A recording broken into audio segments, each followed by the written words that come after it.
हम इस वीडियो में एक ऐसे एक्सपेरिमेंट के बारे में बताने जा रहे हैं जिस पर विश्वास करना असंभव है, क्योंकि आज तक ये विषय काल्पनिक है। लेकिन कुछ वैज्ञानिक इस एक्सपेरिमेंट को सच में बदलने का दावा करते हैं। लेकिन यह दावे कितने सच है, इन्हें सिर्फ कल्पनाओं के द्वारा ही सोचा जा सकता है, क्योंकि इन विषयों पर एक्सपेरिमेंट्स काफ़ी समय से चल रहे हैं और तो और इन एक्सपेरिमेंट्स को कुछ हद तक सफल भी कर लिया गया है।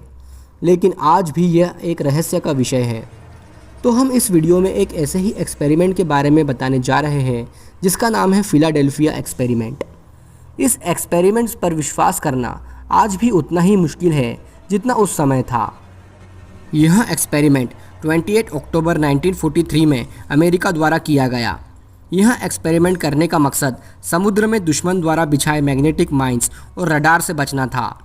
अमेरिका ने समुद्री जहाज़ों को दुश्मन की नज़र से बचाने के लिए कई प्रोजेक्ट्स पर काम किया, जिसमें से एक था फिलाडेल्फिया एक्सपेरिमेंट। इस प्रयोग के लिए वैज्ञानिकों ने आइंस्टाइन और निकोला टेस्ला की मदद ली। समुद्री जहाज़ों को मैग्नेटिक माइंस और रडार से बचाने का एक्सपेरिमेंट काफ़ी समय से चल रहा था, लेकिन इन्हें सफलता नहीं मिल पा रही थी। फिर वैज्ञानिकों ने इलेक्ट्रोमैग्नेटिक और रडार की मदद ली। इस एक्सपेरिमेंट में निकोला टेस्ला द्वारा बनाया जीरो टाइम रिफरेंस जनरेटर का उपयोग भी किया गया। इस एक्सपेरिमेंट को करने के लिए लड़ाकू जहाज USS एल्ड्रिच का चुनाव किया गया। वैज्ञानिकों का ये मत था कि इस एक्सपेरिमेंट की वजह से किसी भी ट्रैकिंग डिवाइस से इस जहाज को ढूंढ पाना मुश्किल होगा। इस एक्सपेरिमेंट को बड़े पैमाने में करने से पहले छोटे जहाज पर किया गया, जिसमें वैज्ञानिकों को सफलता भी मिली। फिर वैज्ञानिकों ने इसकी सफलता देख USS एल्ड्रिच जहाज पर किया।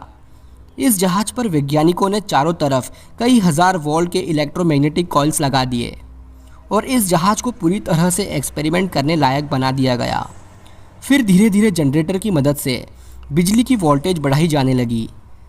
जैसे ही बिजली उस जहाज में बढ़ी, वैसे ही जहाज पूरी तरह से रोशनी से भर उठा और देखते ही देखते वे जहाज पूरी तरह से अदृश्य हो गया।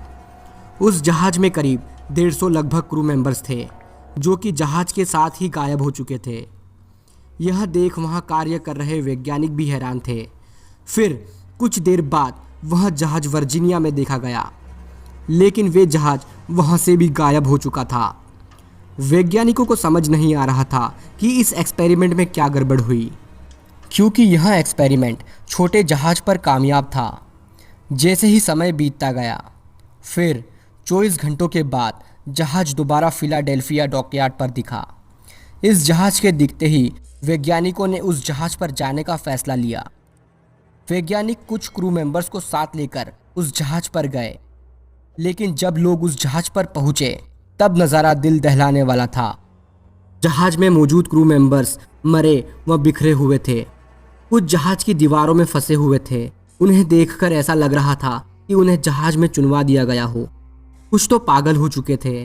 उन्हें देखकर ऐसा लग रहा था कि वे टेलीपोर्ट या टाइम ट्रैवल कर चुके हो, जिसमें उनका जहाज पूरी तरह से अस्त व्यस्त हो उन्हें अपने अंदर समा चुका था।